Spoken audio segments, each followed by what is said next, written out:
On this Sega Talk, we blast into the depths of the cult classic mecha masterpiece, Bulk Slash. We'll dive into the fascinating development and history of this unique Saturn title, explore the passionate community that brought us the incredible fan translation, and pay homage to the visionary creators behind this overlooked gem. All this and more on Sega Talk.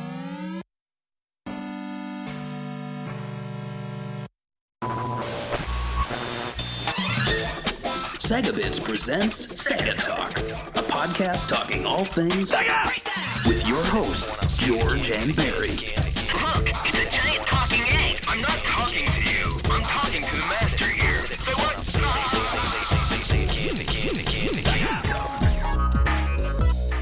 Hello and welcome to Sega Talk. I'm your host, George, and like always, with me is Barry. Hello, Happy New Year. Happy New Year. How was your New Year, actually? I was fine. I actually haven't celebrated New Year's in years. Wow. There was one year I was just really tired. We were tired and we went to bed at like 10, and we were like, that was great, because everyone else is like tired and they've been up since 1 a.m. and I'm like, this is awesome. So we like just kind of wrap up at 10, go to bed. It's great. I actually fell asleep pretty early. I didn't even hear the fireworks, which is great. Man, something about the fireworks always gets me. Like, it's bad for dogs and stuff, and I kind of feel bad for them, but at the same time, I don't know. It's this weird thing where I'm like, I always start feeling bad for dogs. I can't imagine having to have noises that, like, physically hurt you, and it happens every year. I don't have a dog right now, but I just don't like it. I think it's weird. It always gets me weirded out. But talking about things you did recently, didn't you want to do a little bit of a shout-out? Yeah, so I recently guested on the Sonic Weekly podcast, and the hosts of that, it's Grant, Bo, and David. David, people might know from Sonic Retro. He guested on some of our podcasts in the past, and we actually had Grant on our favorite and most disappointing games of 2024 video that was last week. But another little bit of news is that Sonic Weekly is going to start posting their episodes to our site. They have their own YouTube channel. They have their own RSS feed and everything. But I noted they didn't have a home, like a .com or a .edu or .org to post to. And so I suggested it. We've gone almost, I don't know, it almost feels like 10 years since we've had a Sonic podcast on SegaBits, and so I thought it was about time. And these guys have been doing it for years. To be honest, what really caught my attention was they got the writers and producers of the Sonic movie on. It turns out they have connections to them, so I'm like, these guys, they do their work. It's not just, I don't know. I liked it. I like.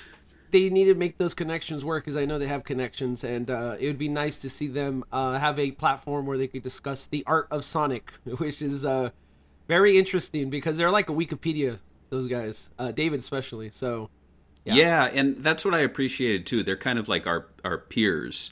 They're not like young kids, and they're not like old men. They're like in between, where we kind of lie right now. Right. Limbo. I was also on, and it might be live by the time this posts in a few weeks to the general public, but I was also on my friend's podcast. Everyone has a podcast. It's called Mocktails.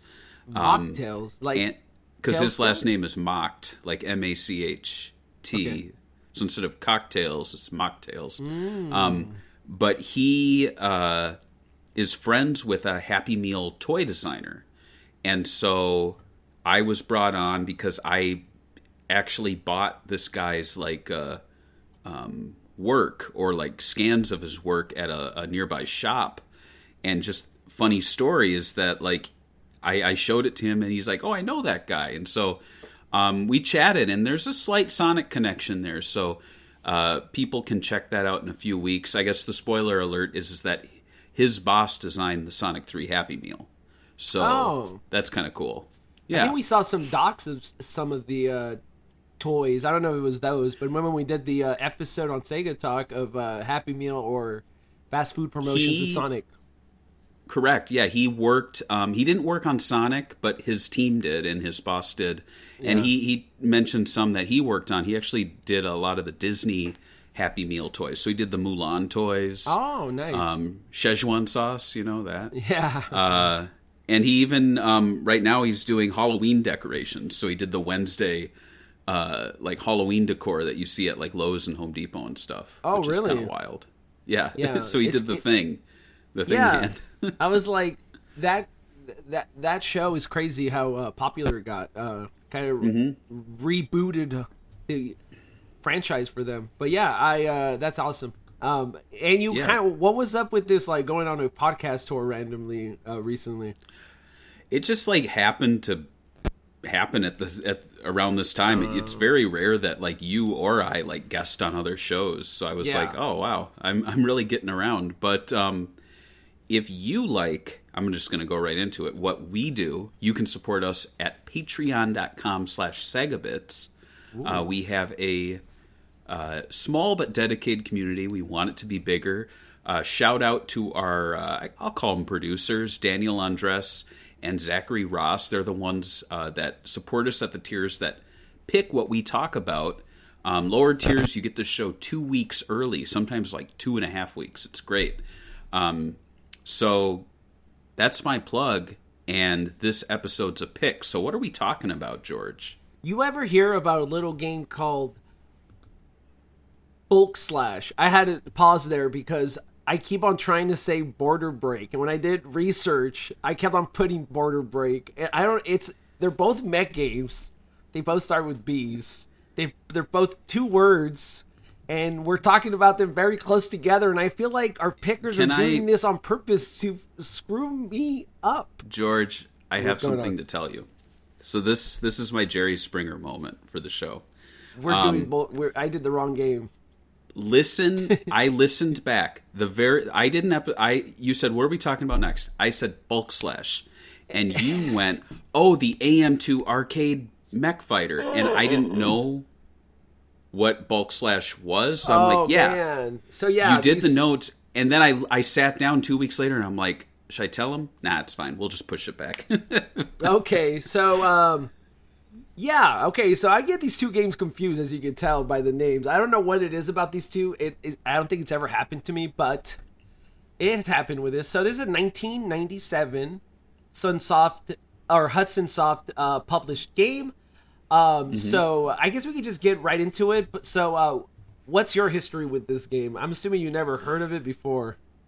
None. No history whatsoever. The screenshots, they seem familiar, but to be quite honest, it looks like an amalgamation of different games that I've already seen, like the little HUD up there. And I think that's why you get this confused with Border Break, because it's kind of the same thing, like anime characters in the corner reacting to these mechs. Right. And yeah, it's kind of funny that there is a slight connection there. But I don't have many memories. I'd like to hear yours, and then I can read Zachary Ross's memories, who's our picker. I won't go that far because I don't really have too much. I tried playing this game. So I think everyone that like gets really hardcore into Sega Saturn collecting gets into the point where they're like, I have to try to play every single Japanese game that no one's ever heard of, so I could be the one that like sees all these hidden gems. And I think exploring that library is what really makes you appreciate the Saturn. And I think little hidden gems like Bulk Slash, when you like figure it out yourself, is really cool because it's so flashy and vibrant. I couldn't play because I didn't understand what was happening. I didn't know the objectives because it was all Japanese with Japanese language. But I really did like the graphics when I played it when I was younger. So when the new dub came out, I was pretty excited to try to figure it out. I enjoyed it. I think it's dated some of the gameplay, but I think it's very interesting what the small team accomplished.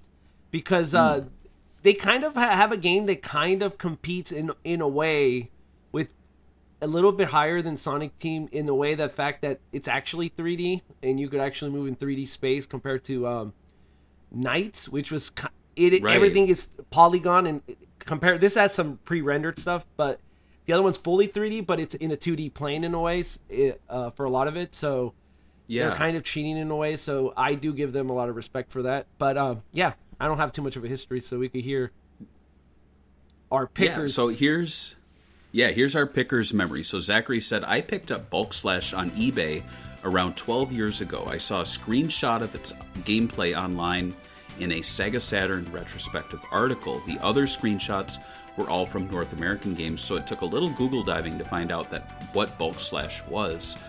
There are just a few Saturn games that I categorize as pure video game, in quotes. Nights into Dreams and Saturn Bomberman are a couple examples, and Bulk Slash is another. They each are unique, have a simple theme, and can be picked up and set down whenever needed, are fully realized, intentional in their design, understandable, and fun. Bulk Slash has received a translation, but 12 years ago it did not exist. Still, the game was so whole in its concept, it is incredibly easy to know what is expected from me, the player. I would argue that Bulk Slash is one of the best games on Saturn. Wow, the visuals are great, the arcade-like gameplay is challenging enough, but not impossible to complete. There is sort of a dating simulation branching off of the main game, but this does not distract or add much to the story or game itself. Still, it introduces a fun personality into the game instead. The graphics and style of the game shows that the team understood the hardware which the game was programmed for. Draw distance is great with a smooth fogging effect for smooth draw in, not unlike Sonic R. The frame rate is steady, the controls are quick and snappy. Each level is unique in its design. The game can be more simple than others, but brings a great variety. Never becomes boring. Colors are vivid, even in the outer space and night levels. With Jumping Flash as a launch game on the PlayStation, Bulk Slash would have wowed the public on the Saturn if only it were launched in the beginning as well. Bulk Slash seamlessly uses both quads with sprites, and this gives a very unique appearance. Of course, the Saturn could do this quite well, but it comes off as a deliberate art decision more so. Any arcade enthusiast will love this game. If you haven't picked up an arcade or translated version of Bulk Slash, you should really give it a try. I highly recommend it. Yeah, and I think one thing he didn't mention is also the level. Like, they let you play, I think, the first 3 or 4 levels in any order you want, and then you unlock the rest of the levels. Oh, nice. I think that's cool, and I think one of the levels has a open world, like, this kind of feels like Star Fox, where you have to, like, plant bombs in different areas. I thought that was really cool. But yeah, this game does some stuff like that, though it's an arcade game. Like, it from development, it's something that, like, people need to know. I mean, when we start talking about it, it is an arcade game. So, in design. Right.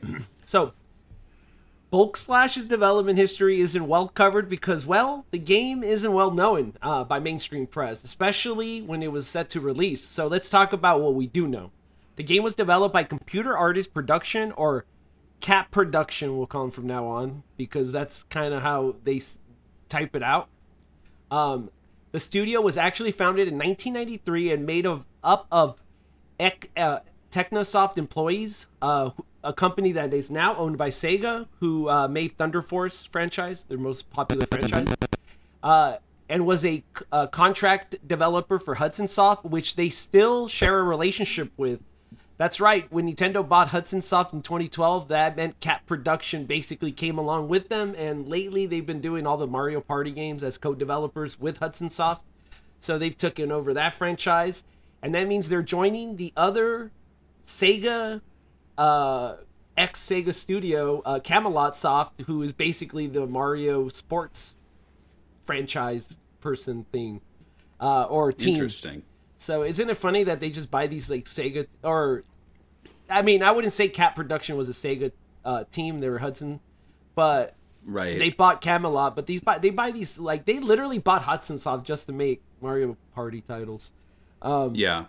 What is your opinion on Hudson Soft as a publisher during the good old days and the whole buyout of Nintendo in 2012? Were you a fan of Hudson Soft? I was, it was one of those developers I was never, like, super knowledgeable of, but whenever I saw their little name show up, I'd be like, I recognize that as quality. I think I'd say the same with Konami and Data East. Like whenever I saw Data East or Konami or Hudson Soft, either like at home or at arcades in that little copyright or the little logo, if they did make it to the arcade machine, yeah, that would, like, my ears would perk up. I guess my eyes would perk up. I don't know. Yeah. But yeah, I had good feelings about them. I honestly don't know too much about their games outside of Bomberman and the party games. Correct me if I'm wrong. Did they do Sonic Shuffle or no? I think it might have been them, yeah. I think it was before they got... Well, yeah, I think it was them. I mean, we had to Google it probably, but I don't think we've done a Sonic Shuffle episode now that you talk about it. I was going to mention, I did pick Bulk Slash in our Sega Saturn 3D episode, so it'll probably be linked to this video, and you guys should check that out for more 3D Sonic games. I mean, Sega Saturn games. But this game, I would say, my opinion on Hudson Soft and being bought out by Nintendo, I was a little disappointed, but it kind of made sense because they basically lived already to make Mario Party games. That was like basically their business for like the longest time. I just wish that some of their older franchises got a little bit more love from Nintendo, but I think it's the same thing with Sega. They bought Technosoft and they don't do anything really with them. So I guess it happens. It's disappointing. It reminds me of Rare being bought by Microsoft, or they weren't bought, but like Smilebit becoming the Sonic and Mario Olympic game development studio. Thankfully, at least for the former Smilebit people, I think a lot of them went off to Yakuza, and a lot of them are working on the new games that we're going to be getting soon with Jet Set Radio and the like. So that's a happy ending or happy continuation for them. But yeah, it's unfortunate that, I don't know, like I'd like to see more Bomberman, and I'd like to see, we did get R2, I think, but I feel like the new R2 games don't have the same art style. It's almost like they thought they had to change it. I don't know. It's this weird, like, trying to modernize. I think it's the same thing with Samba. Like, you either like it or hate it. I feel like there's some people that weren't very into the new Samba look. I didn't mind it too much, but some people wanted to go back. I've been playing it a lot recently, actually, though, because I need to, like... It's like, like 20 degrees outside or lower, so I need to like move my body. So I've been doing like the super hard mode of Party Central, and I'm loving it. Like it's not, as great as the Dreamcast version, but it really gives you a workout. And like once I don't know, I'm really good at determining where the little balls are going. So it really makes me feel like a gamer when I'm getting like S ranks for the first time in super hard mode. So that's me. I need to play it more. I haven't given it the fair shot. I bought it and just had it stored there, so I definitely need to give it a go. But yeah, talking about video games that are underrated, the game was the second game directed by Osamu Tsujikawa, who, like I said before, worked on Technosoft as a designer and graphics for Thunder Force 2 and 3. His first directed game came out in 1995, 2 years before Bulk Slash, for the TurboGrafx CD. It was a game that I'm not even going to try to pronounce in Japanese, but it translates to Legend of Galactic Hero Sapphire, which was a licensed game for an anime that, according to the internet, features complex characters, intricate political intrigue, and epic space battles. So so this almost kind of feels like they just were like, we can't get the license again. Let's just call it Bulk Slash in a way, because there is some sort of political intrigue in this game, I guess. And it has a dating simulator on top. So first... Makes sense. Yeah. I know Sega fans, we liked some pretty obscure games, but right now we are diving into deeper obscure hole. Have you played any of Osamu's games, including Thunder Force or his The Legend of Galactic Heroes on TurboGrafx 16? I've played Thunder Force, but not Legend of Galactic Heroes Sapphire. Okay, I think probably not too many people play that one. Thunder Force, I could see it because it's been re-released in Sega collections recently in the Mini and the Mini 2. Right. And I think Sega did give it love when they bought them out at that time. I will say, Thunder Force. I played 2, 3, 4. I suck at them. I die all the time. But the graphics are pretty and the music is very, very good. It's crazy listening to heavy metal coming out of your Sega Genesis and just sounding exactly like what it should sound like. It's 100%. Yeah, it's wild what they were able to do. So yeah, for sure. And I think this could be a fun discussion. What are your thoughts on the TurboGrafx CD? You ever hear about it when you were a kid, or is this a obscure thing? I don't know if I've ever heard about it as a kid, but it's one of those things I would hear about in like maybe the late 90s, early 2000s, around the time when that stuff was starting to be considered maybe not retro, but like niche collector stuff. And I would hear that there are like versions, like especially when I started collecting Saturn games, I would hear like certain titles had like a TurboGrafx CD equivalent from the Sega CD or from the Saturn. And I like the idea of it, but it just seems like such a, I don't know, something I really don't want to get into collecting. And thankfully they did do the mini, which I did pick up. And it's all I really need because, you know, I never have been looking to become like a TurboGrafx boy, but it's nice to have like a little sample platter. Yeah, I agree. I was gonna show you. As for the TurboGrafx 16, I didn't ever heard of it when I was a kid, and when I did, I was a little upset because I was like, they copied Sega, but I'm almost 100% sure they did it first, and Sega copied them. And it really does show you how ahead of the curve they were at over there with Nick and their console TurboGrafx. Even though I hate the name, like that's a horrible name. Let's be honest. Mm-hmm. Yeah. So it's almost it kind of looks like a meme, like a fake like username that you would put for like a website because you couldn't get TurboGrafx, but it's pretty extreme. Let's talk about some of the narrative landscape for this game, which is very important to some people. I'll play some background gameplay from the English patched version of the game to give you a feel while we talk about it. This game is set in a futuristic, in a science fiction universe. Bulk Slash unfolds against a backdrop of political turmoil. Military leaders Alis Gardana, along with the oppressed inhabitants of the fictional planet Blayu, orchestrate a coup d'etat against their oppressors. Players step into the cockpit of Chris Dowley, a SDF fighter pilot tasked with leading the fight against Gardana and its rebel forces to restore order. Okay. So you're saying the sci-fi plot is basically a New Hope without magic, but more robots. Is this still a fresh plot for 1997? And honestly, I don't think it's bad just copying a New Hope. I think it's such a basic plot that I think it's fine for any sci-fi to copy. I think it works fine. I don't know why it needs to be on another planet. I honestly thought it was on Earth when I was looking at footage and the brief amount of time I got to play the game. But you know, yeah, and also it's dating simulator, obviously on top of it. Right. That's one thing I would give it negative things for. It's like if you're gonna do it on another planet, just go super crazy on the designs. It's made up, right? At the end of the day, right. But Bulk Slash is a third-person action mecha simulation game reminiscent of Virtual On Cyber Troopers. Another game we talked about last time was Border Break, which we also compared to Virtual On, but a slower version of Virtual On. Thankfully, this one is not slow. The game features 7 stages, each ending with a boss battle.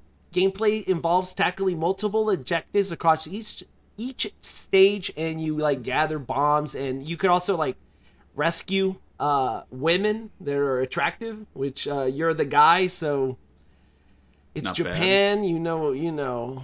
What are you gonna expect? Yeah. And powerful bombs. I will say, Bulk Slash is a very arcadey game, which is something that has been out of vogue of gaming lately. Do you miss simple games like Virtual On and Bulk Slash? Yeah, 100%. I mean, not too long ago, I was replaying some of the Sega Ages titles that M2 worked on for the Switch, and it, like a game like Galaxy Force, it's just so fun to boot it up, and all the stages are there. You don't need to play them in any order, and they go by quick enough that when you play through the whole game, it's like listening to a really good soundtrack or a really good CD. You know what I mean? Where it's like, that took me 35 minutes, and I feel fulfilled, but I will definitely revisit this again. And I think it's unfortunate that we're now in an age where like indie games are the ones scratching that itch, and we've moved away from the days of Xbox Live Arcade when, you know, Sega themselves were putting out titles like Hell Yeah and Tembo that kind of were like smaller titles, even Sonic 4, which I've been feeling a little nostalgic for recently when I realized it turns 15 years old this year. Oh, yeah. Which is insane. I think so does Bayonetta 1. Yeah. Well, you know, because this is our 15th anniversary as a website, Segabits. So anything that we covered that first year, Sonic and Sega All-Stars Racing, Bayonetta, Sonic 4, what a year that was to like start a fan site. And, right. You know, and now those games are old, and we're old. My back. Yeah. I just listened to a podcast where I kicked it off saying I was in my late 20s, and I was like, oh shit. Oh crap, who's this? Yeah. I'm not even in my late 30s anymore. Fuck. Sorry. Let's so about arcadey games, yeah, I agree with you. I think it's weird when I go to these like forums and stuff and people are like, yeah, but how many hours is this game? And I'm like, I'm okay with long games, and I know Sega put out some really long games. I beat Yakuza the other day. I told you, over 60 hours, whatever, right? Okay, I spent all that time, all right. I had fun, right? I just don't like it when games like stretch it, like some games like the Ubisoft games. They just do the same thing over and over again to stretch it so you could feel like, or when you have to walk a lot, I'm just like, bro, don't make this map so big where I have to spend time traveling so much. So I abuse the Yakuza taxi system. Trust me, guys, I'm not about that traveling thing. I think shorter games sometimes are good, and I think people need to be less on how much gameplay it is and how replayable the game is. Because I think gameplay loop matters a lot, too. Like, I feel like some of Sega's old arcade games had really good gameplay loops and easy to pick up anytime you want. So, as long as it's fun to play, then it should be good being short. So, let's talk about... okay, we won't go into detailed about the characters, but the game's graphics is very tied to 80s anime style that the developers probably grew up on.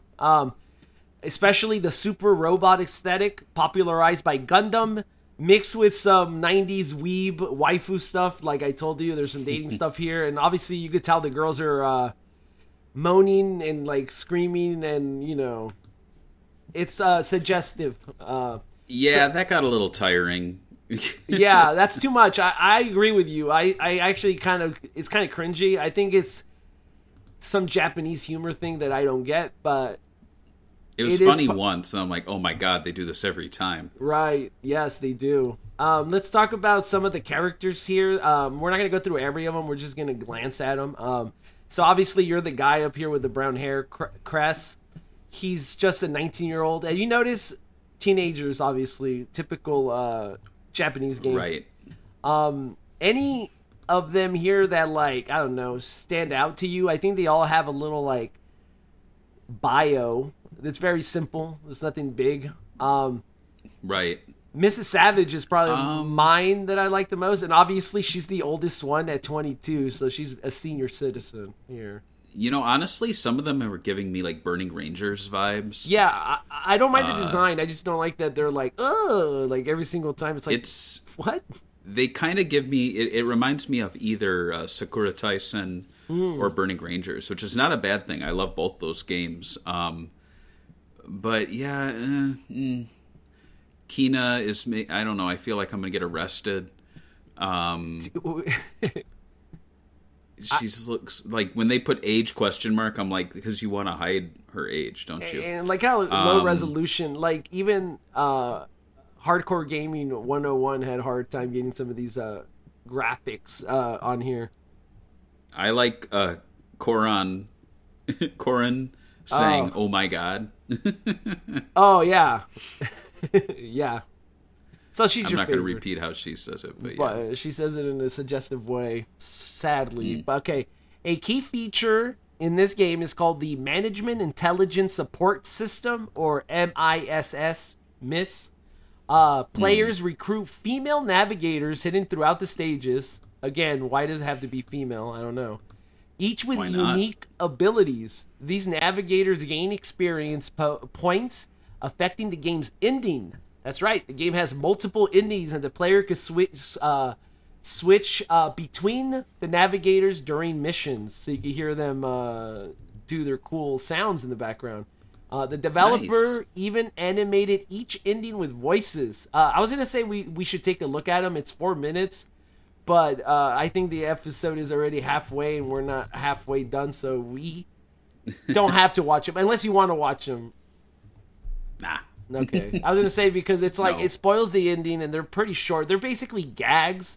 I guess I could just explain them to you. They're mostly gags and played on. So if you level up one character, you'll get a different ending depending on your relationship with them. So you can play with the relationship system. But they're mostly just like you marry them, or there's a gag. I haven't seen each one. I was going to wait for this, but when I beat it, one of them was like a wedding, I think. So they all have their own different ending if you use them, I think. That's how it works. But yeah. Okay, let me put back the gameplay.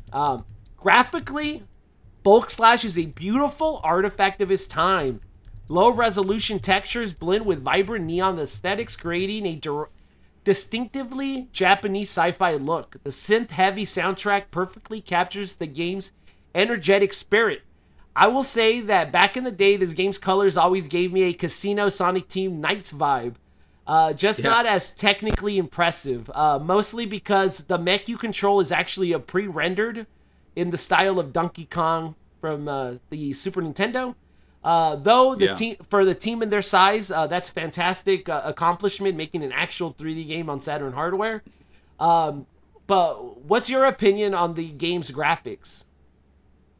The graphics, I think they're really beautiful. I think Saturn typically excels when it's having a 3D environment and a 2D sprite character. I think games like Bug and like this game, Bulk Slash, and even the unreleased Sonic Extreme do it really well, and I think that's kind of the way to go, though obviously I really liked when they attempted full 3D, and it did work out for Nights into Dreams and for the Sonic Jam 3D world. But if like playing this game, it just kept making me go, oh man, I really wish Sonic Team made a 3D like a Sonic game like this. They could have. Yeah, and they could didn't, have. and I don't know why. Yeah. I was just thinking, like, dang, imagine, because remember there was that story about how Sonic Extreme had issues getting, like, Sonic Team to work with them using their technology.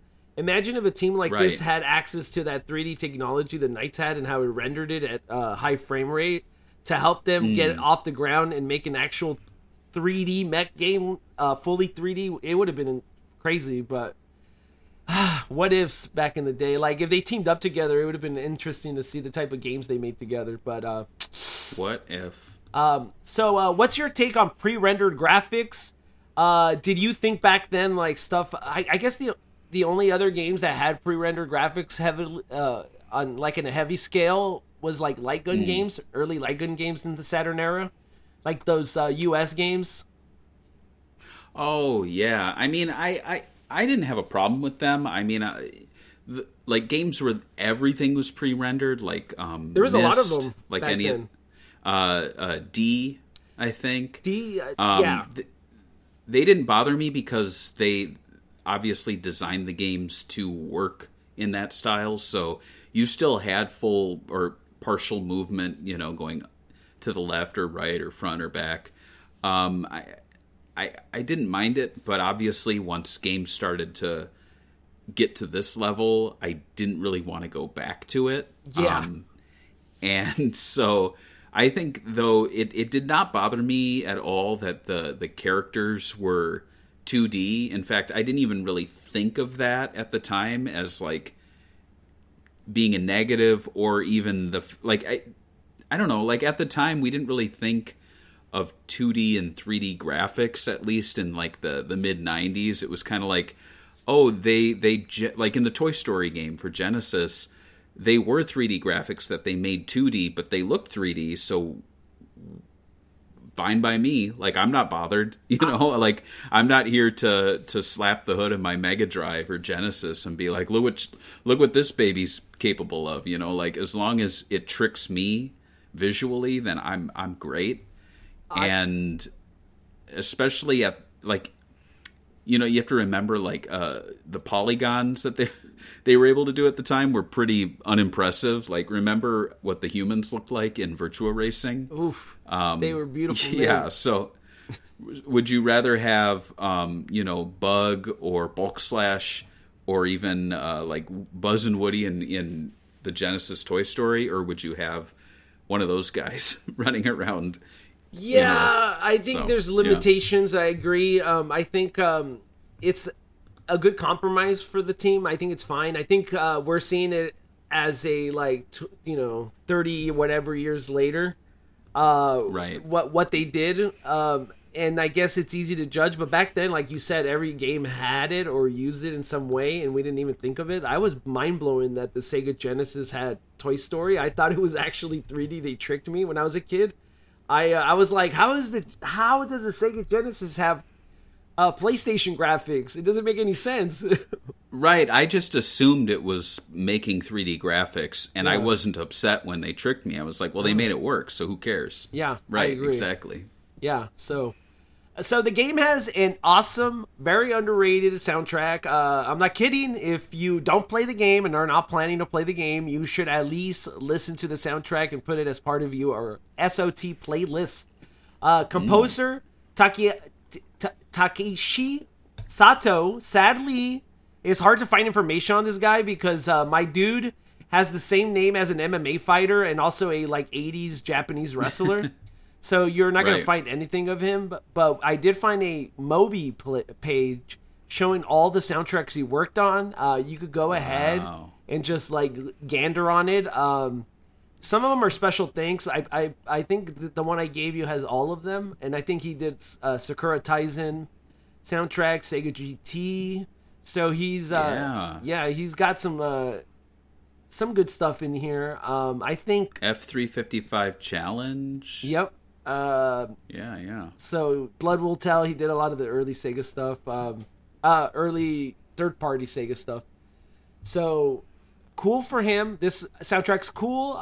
We'll play a couple of seconds of some of these tracks just to give you a little feel for them. This one is called Stage Select and Briefing for Level 3.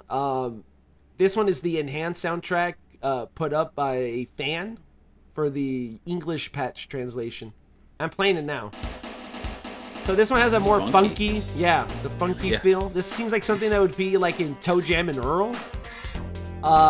So I like it a lot because he has a style. Usually these, like, mech games have, like, heavy metal, so I appreciate that he tried to do something funky. And it also sounds like something from Yakuza, like you're talking to a side mission in Yakuza. So yes, this it does. I like it. We'll play the next one. This is Final Boss. This is the song that plays like a final boss. I'll play a few seconds this one because I like it because it reminds me of, like, a Black Sabbath song when it starts up. It's interesting.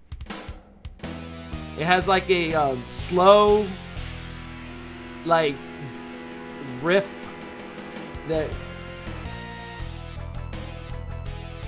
it's like a metal song, but like a slow-driven, rhythmic metal song that just makes you want to bob your head slowly while you're playing against the boss. Yeah, the intro kind of reminds me of Pizza Power from the Ninja Turtles video games. Yeah. Dun dun dun dun dun. you know. So yes, I'm a big fan of the soundtrack. Definitely, if That's they put cool. it on vinyl, I'll buy it. Please, Nintendo, do you own this? Who owns this? Please, whoever owns it. I don't know. Yeah, I don't know either. Recently, in 2001, there was a fan patch to finally bring the franchise to what? I guess English or speaking English people. So years after the release, dedicated fans refused to let Bulk Slash go into obscurity. They Greg Lacquerware Moore spent months crafting an English patch, probably years to be honest with you. I think this is wrong, Wow. but to be honest, I don't know how long this work takes, but I doubt it's months. Not only did he do the in-game text menus, he get translated by the team, but they also went and added an English dub. He also implemented working twin stick controllers, and Nice. the English fans. So yeah, it came public in 2021. Definitely worth trying. They obviously also did the dub, which I thought they did a pretty good job. It sounds very like 80s anime. I really like the vibe. It sounds like a Saturn game from that era if it was dubbed, so I'm glad they went that way. You gave the game a short test drive. What did you think of the translation work and the English voiceovers?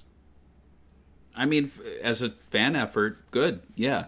Yeah. I have no issues. It's a shame. I don't know if it's a shame, but I see all this work going into translations now of old Genesis, Saturn, Game Gear games, and I'm just like, why aren't companies like SEGA or Limited Run Games like Utilizing repressing these games? Yeah, because the most notable one was what is it? Monster World 4, whatever one it was, with the girl. And they eventually did give it an official translated release. I don't know if they used fan efforts or what, but that was on the Mega Drive Mini, I believe. Yes, and they did an Xbox Live Arcade release too. Yeah, exactly. And so it's like, I would just love to see games like this get their due, because there are, I mean, you and I did, remember when we did that, like, every canceled game for the Dreamcast? Oh, yeah. And there were so many that we just had no idea what they were. We read the name, read a little description, and we, there might have been a Bulk Slash equivalent in there, and we didn't even know it because we don't hear about these things. I mean, those were games that didn't get released. So can you imagine what did get released and just we never hear about? I mean, I have some on the shelf over there like that people still don't talk about. Bomber Hee Hee for the Dreamcast, I think is a fantastic game. It just needs a translation. Same with Sega Gaga. I think that actually just had some news come out about it recently, about like a debug menu or something, but we're still waiting for that translation. Yeah, I do mention it right here, but as for this game, I think the biggest thing this game did positively, I think that you mentioned, was that it has high resolution art. I don't know who did this, but because of the translation, they went and redid the logo, and now we have this high res art that you can see on the bottom of the screen here that you used. So I'm thankful because there was almost no art for this game released out there. Now we have some high res stuff, so cool. Their work was painstaking. With the Saturn's limited RAM, they had to hand draw text tiles, focusing on essential translations due to space constraints. This has been challenging for other projects such as Sega Gaga, which people have been saying that it's literally impossible forever to put the actual translations into the game. That's the issue, not the actual translating. So I'm glad it worked out here. I don't know what the process is on the Sega Saturn and why they're coming out so quickly with so many of them. I think maybe we should do like a sort of like live podcast with a few of these people that did a couple of these Sega Saturn games and just see like what their workflow is and let them discuss what they do and like, I don't know, like how does this even work? Maybe they'll inspire some more Sega fans to go out and do these kind of projects. But that'd be cool, yeah. Who knows? But maybe they're running out of projects to do because they're going to translate everything. That'd be awesome. Yeah.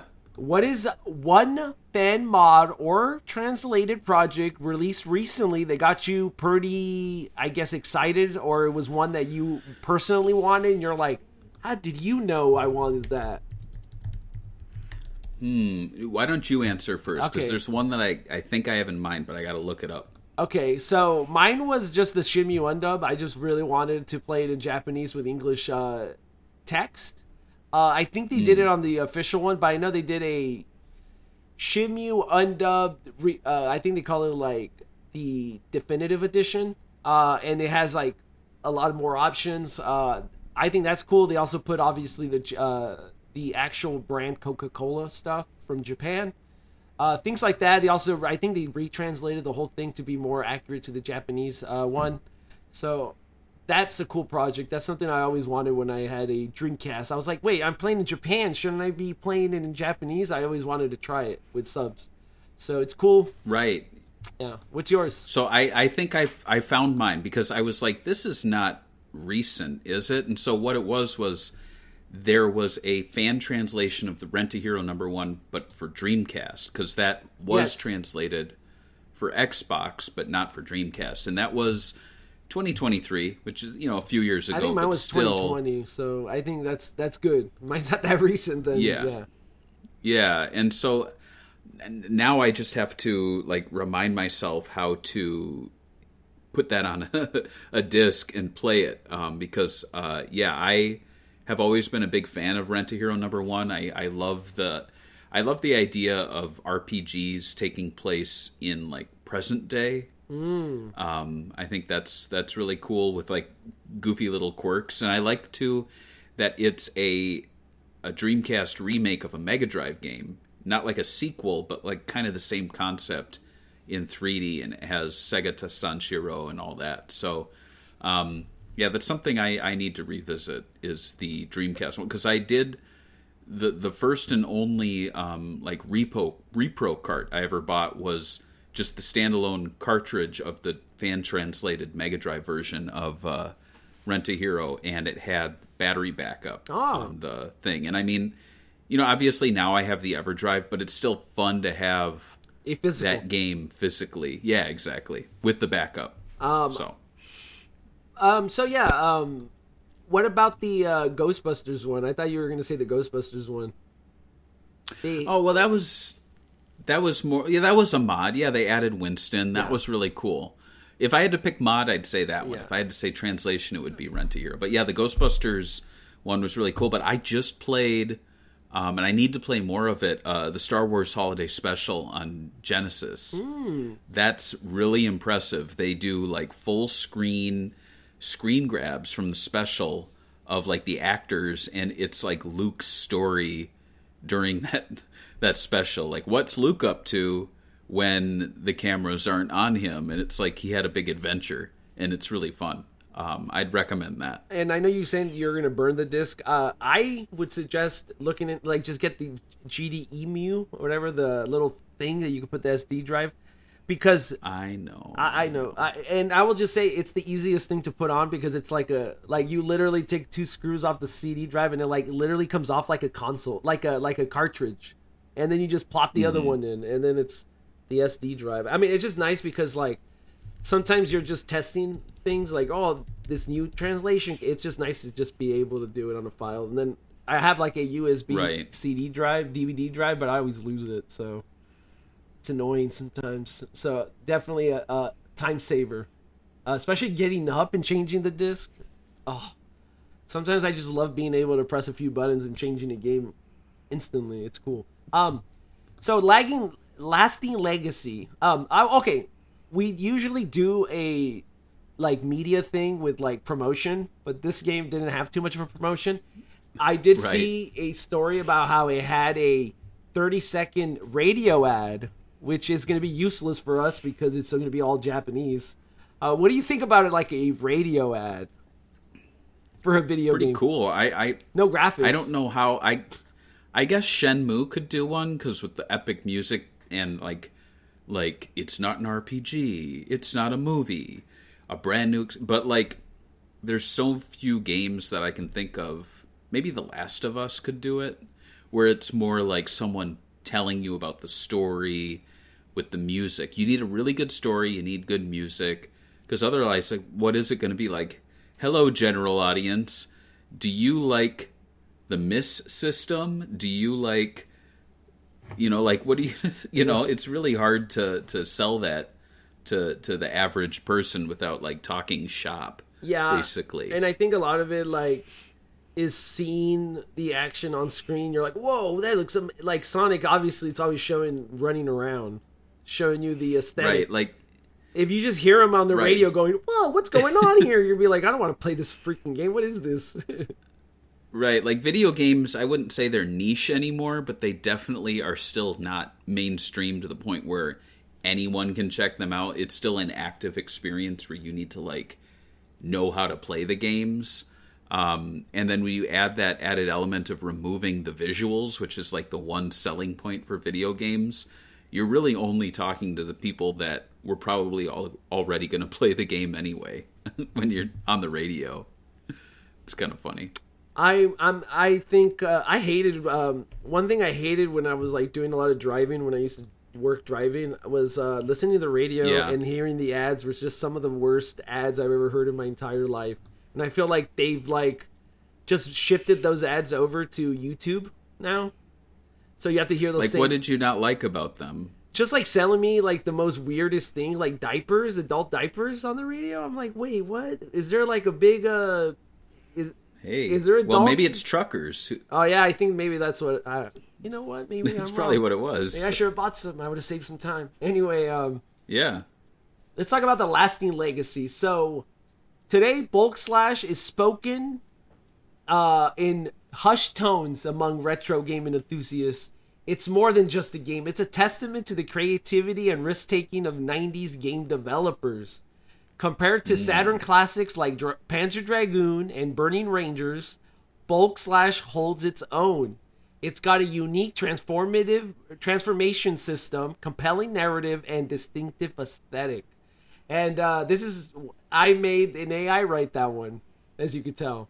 So critically, the game is very well accepted in Japan, as we can see with the scores over here. So let's look at the scores. There's some scores on our sister site, Sega Retro. Oh shoot! There you go. Window.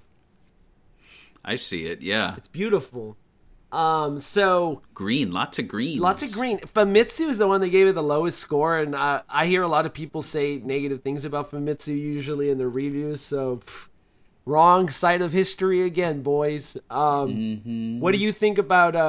I guess the reviews are good. I mean, I guess I would agree with it. It's a simple game that wasn't trying to be super huge. It has cool arcadey, flashy graphics. So I'm not surprised that it got good reviews in Japan. Oh, that's good. Between 80s and 90s, that's what you want. I mean, obviously you want 100, but yeah.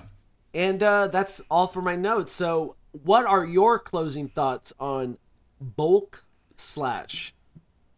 Well, I'm glad that Zachary picked this. We don't usually cover these deep cut games.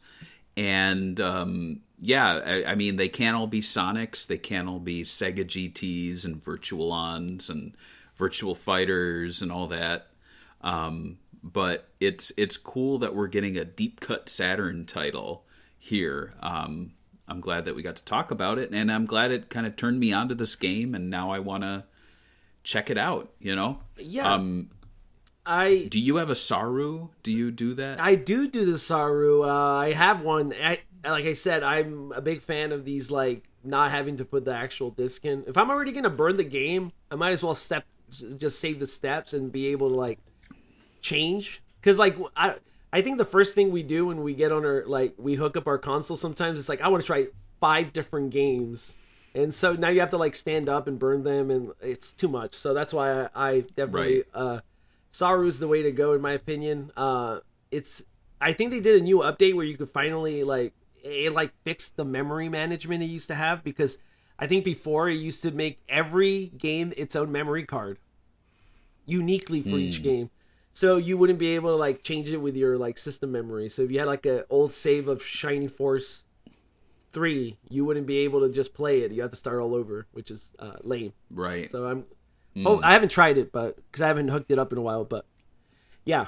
So if you guys are gonna play this game, definitely play it on an emulator, whatever you need to play it. Give it a try, and if you don't have time to play games, put this soundtrack on your guys' playlist, because it's definitely worth giving it a try.